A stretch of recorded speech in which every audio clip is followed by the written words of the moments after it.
Hey, what's going on, everybody? My name is Corey, better known as the C-Man, and I want to welcome you to another edition of the C-Man's Cinema. Sit down.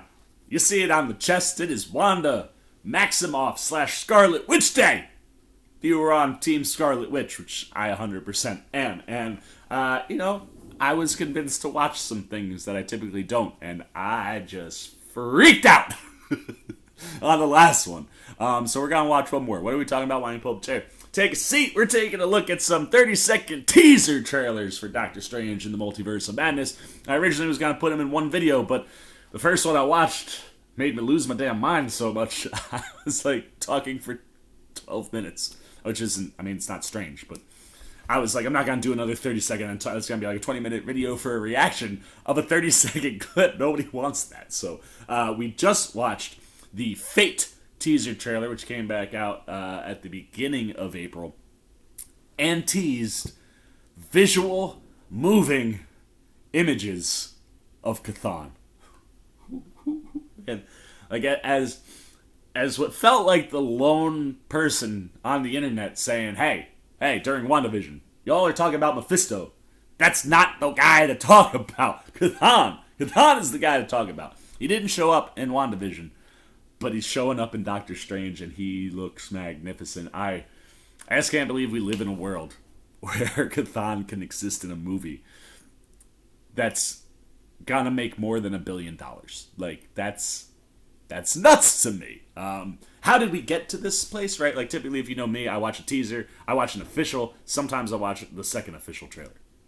Now I'm watching 30-second clips, which is something Marvel's been doing for a while, and something that I avoid like the plague. Well, I have a buddy who knows me, and he knows the channel, and he was like, look, I know you avoid these, but these don't really give too much away. There's just like a pop moment in each one of these trailers that for you'll probably want captured on camera.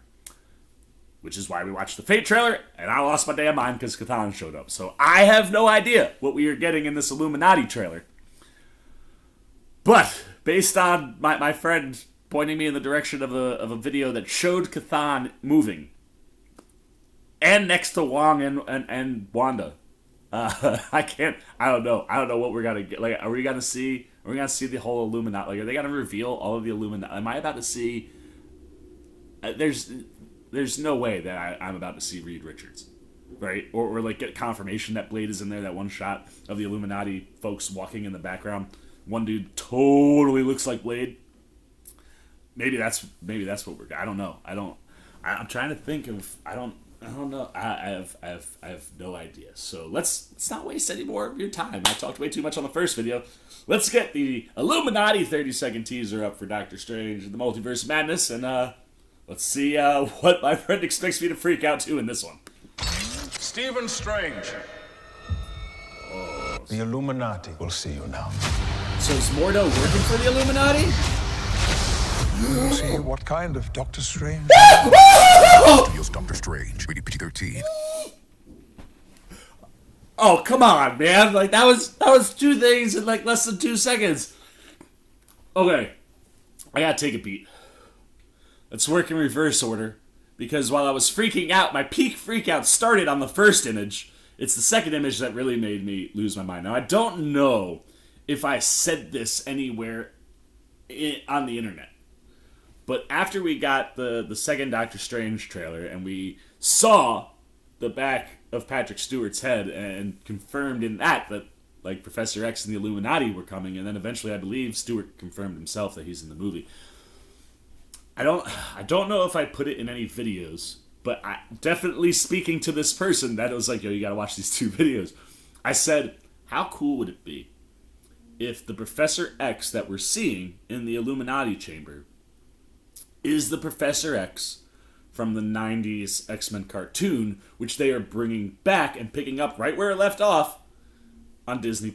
Like, that would be freaking dope. And, like, that would be, like, when they announced it, I was like, look, just announcing that the animated X-Men show is coming back and it's going to pick up where it left off, like, that's, for comic book fans, it's one of the all-time greatest cartoon shows. I mean, X-Men, Batman, animated series, and Spider-Man. I mean, those are my 3. But the X-Men and Batman, I mean, they were They were huge.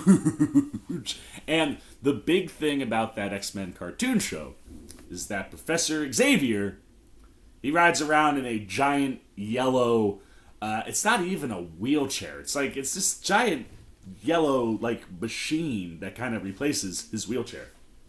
So we'll call it a wheelchair. That is a yellow wheelchair. That, I think, is the Professor X from the 90s cartoon. And, like, that's that genius of Kevin Feige that, like, you sit there as a fan and you go, you know, you're bringing the 90s cartoon show back, which is cool in and of its own. I mean, for people like me, I lost my mind when I heard that. There are a lot of people that are watching these movies that are MCU only people. You know, people that weren't around when those cartoon shows were on. So for them, what is the 90s X-Men cartoon show? Somebody like my little sister. I've been getting my little sister, thanks to the help of my mom, into all these Marvel movies. She's actually, I'm going to see it with my whole family except my brother. We're going to do another family outing like we did for the Batman for Doctor Strange tomorrow. My brother has not watched the Marvel movies, so I was like, I love you, dude, but you can't come see this one because you will just sit there wanting to be asking all the questions. So hopefully his girlfriend, who's a Marvel fan, is going to turn him onto the Marvel movies. But the rest of my family, we're going to go. My little sister's been getting into the movies, and back at Christmas, she likes to wear like pop culture nerdy like hoodies that she has no idea about. Like, she has 3 Rick and Morty shirts and hoodies. Doesn't watch Rick and Morty. So for Christmas, I got her an X-Men sweatshirt because the 90s show is coming back. And that doesn't mean anything to her other than she was like, oh, that's like cool, and like she'll be ahead of the curve when that show comes out. Like, she'll be rocking gear that she, you know, if I get her into it, you know, she'll be ahead of the curve with all of her friends, which that's my hope. But like I said, there's really nothing that draws her to that show. Well, now I take her to go see Doctor Strange, and the Professor X from that show is in that movie. Now all of a sudden she is invested when the show comes back, and invested in diving into the show maybe beforehand. Just always with Kevin Feige, man. Chefs, kisses, everywhere. Man is a genius. Oh my good God. Now, that obviously had to be the thing that my friend was talking about, because while I may not have put it on the internet, I hope I did. I did say, like, it would make a lot of sense if, like, the Professor X that is in the 90s show shows up in this movie, and boom, yep, yellow's wheelchair. That is a Professor X from, I think, the 90s cartoon show, which is amazing. And if you were gonna bring in Patrick Stewart, like, that's the perfect choice, because I don't think he'll be our Professor X in the MCU. I personally hope that they keep McAvoy and Fassbender from the Fox world, just because why would you want to lose that talent? But with with Stewart not being our Professor X in the MCU, when we get to X-Men, it's really cool to bring him in this way and tie him to a cartoon show that X-Men fans love so much. But now, the other thing is we saw that. That's Captain Carter's shield. Now, when What If was on, and it's funny, I was just seeing this online too. A lot of people have been down on What If since, like, people started ranking their shows, right? Like, Hawkeye came out, now Moon Knight's come out, people are putting out their MCU rankings. And What If's fallen to the bottom on most of those, which is always kind of surprising to me, because leading up to it, everybody was super excited. During it, I think there was only like 3 episodes maybe that didn't seem to connect with audiences, but everybody was all here for everything else. Yet, people just seem to fall off the What If train. And I've been saying, like, to the point where, like, people keep asking me, like, hey, C-Man, what things do I need to make sure I watch before I go see Doctor Strange? Like, I've seen everything up till Endgame. What else do I need from the new batch out? And I'm like, gotta watch WandaVision. Loki's probably good to have in your back pocket. I don't think we're gonna see anything from Loki pop up in this movie. I said this in my last video. I think this is going to be very, very, very about Doctor Strange and Wanda. But I think the Loki stuff is good to have in your back pocket, because I feel like if you're gonna get some sort of a tease, it might be for Ant-Man and the Wasp. They just flip-flop that with the Marvels so it comes out earlier. And if you're teasing that, you could be teasing Kang, and that could be something that ties into the Loki story. Plus, Loki burst the multiverse open, right? Like, visually burst the multiverse open. But WandaVision, more important. Loki, good to have in your back pocket. None of the movies that have come out outside of Spider-Man are really, mandatory But I was like, you got to watch a couple episodes of What If, and the amount of people I've had just go, oh, really? I got to watch What If? Yes, you do. And I said when What If came out that it was going to be very important. And that first Doctor Strange trailer confirmed that at least one character from that animated universe was coming, and several themes from that episode that featured Doctor Strange. Strange Supreme. We saw him in that very, very first trailer. Captain Carter is in this teaser. Like, I know that there has been, there's been a lot of speculation about, her coming back and getting to see Haley Atwell be Captain Carter in the live action. Like, when that first episode dropped, everyone was like, man, I hope we get to see Peggy Carter and Haley Atwell in live action as Captain Carter. And we're getting it. And like I said, this movie's gonna have cameos, for sure. But I don't think this is a cameo-based movie. Like, I think this is very much about Wanda and Doctor Strange. And it's cool that these... And look, and also... Like, I feel like all of the cameos are going to be in the Illuminati building. And I'm assuming that the Illuminati is probably mid, like the second act peak. And it's probably like a 10 or 15 minute stretch there. And then I think we're going to get Chthon and Wanda Strange stuff on the back end. But I feel like you're going to get them packed into one small spot. That's not what this movie is about. But Captain Carter is here. And not just that. She got a cool jetpack, man! Like, when did Captain Carter get a jetpack? Like, the Multiversal Avengers, the Guardians of the Multiverse, I believe is what they call them in What If. I have a feeling we might see more than one of them pop up here. And it would make sense, right? Like, the show established the Guardians of the Multiverse. If multiverse stuff is going on, you'd assume that someone's going to show up to help out. And we also know, the other twist, right, is that 5-year jump from Endgame.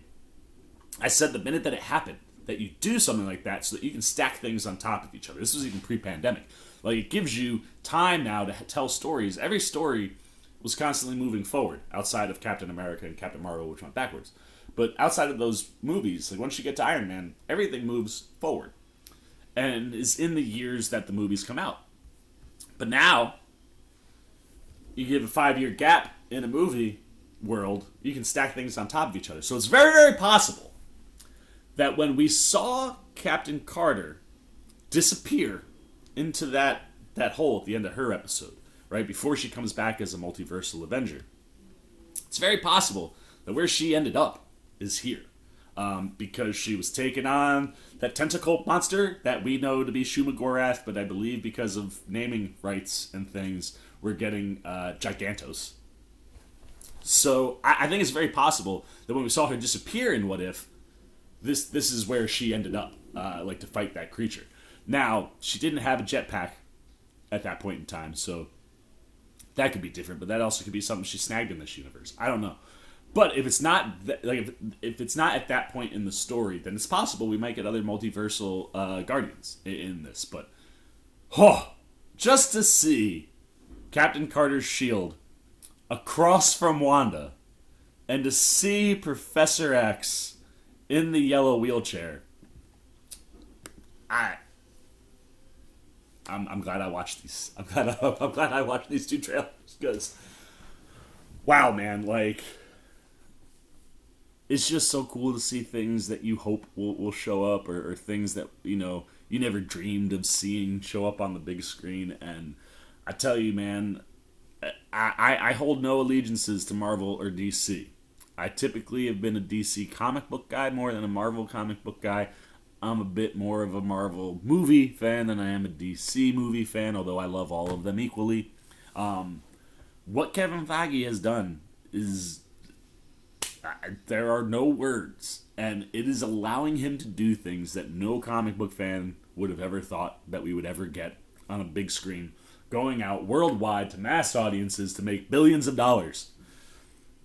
Like, there's a movie that's going to make probably $2 billion that has Chthon in it and the 90s cartoon Professor X in it. It's mind-boggling. But that's it, man. That's all I got. I've been talking way too long. I had two 15-minute videos on a 30-second clip. That's how excited I am. I can't wait for this movie. I'm so excited for 4 o'clock. You guys will be getting the fresh out the theater review right away. At some point, we'll probably do a non-spoiler. Probably tomorrow, we'll do similar to the Batman. We'll do some spoiler points coming out of the movie theater with my family. Yeah, there's gonna be a bunch of Doctor Strange content coming your way, and I'm excited for all of it. So that's all I've got now. I want to know what you're thinking. We talked about Chthon in the last one. This one we've got Captain Carter, and we got probably the '90s Professor X. What you thinking, man? Where do you land in the world of the MCU? Are you new to it? Do those things pop for you? Do they get you excited? Are you a 90s X-Men fan? When you saw that yellow wheelchair, did you lose your freaking mind like me? Anything you got, whether you watched it for the first time now, you watched it when these came out, anything you got on this trailer, which was the Illuminati trailer, even if you want to talk about the Fate trailer that we just watched with Chthon in it, anything you got, good, bad, and different on things in and around the world of Doctor Strange and the Multiverse of Madness. No spoilers that aren't in the trailers that we've watched, but down below, put all your comments, man, your thoughts. I look forward to talking to you guys down there. As always, if you enjoyed this video, please give me a thumbs up, and if you're new, you want to come hang out with the C-Man and be here when I get out the theater for Doctor Strange and the Multiverse of Madness. You just like what I'm doing when I'm talking movies, TV, trailer reactions, you want to show a little love support, well, hey, come join the C-Maniac Nation. All you gotta do, jump over there, hit the subscribe button, hit that little bell if you want those alerts, and until next time, for the C-Man's Cinema, sit down. I've been the C-Man. I'm signing off. Go Team Wanda. Peace. Oh, hey, what's going on? You must be sticking around because you're looking for more content featuring this guy. Well, guess what? You're in the right place. You can check out more videos right here and right here. And if you have and you want to come join that C-Maniac Nation, you can hit that subscribe right over there.